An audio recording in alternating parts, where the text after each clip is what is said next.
બનાસકાંઠાની જીવાદોરી સમાન ગણાતા દાંતીવાડા ડેમની જળ સપાટી પહોંચી 602.5 ફૂટે, જેની સામે પાણીની આવક 2866 ક્યુસેક દાંતીવાડા ડેમમાં નોંધાઈ રહી છે। જોકે મહત્વના સમાચાર, દાંતીવાડા ડેમની જળ સપાટી 602.5 ફૂટે પહોંચતા દાંતીવાડા ડેમમાંથી 1910 ક્યુસેક પાણી નદીમાં છોડવામાં આવી રહ્યું છે।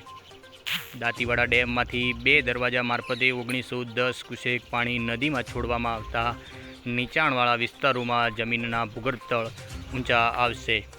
જોકે સૌથી મહત્વના સમાચાર, દાંતીવાડા ડેમની જળ સપાટી 602.5 ફૂટે પહોંચી છે, જેની સામે પાણીની આવક 2866 ક્યુસેક નોંધાઈ રહી છે।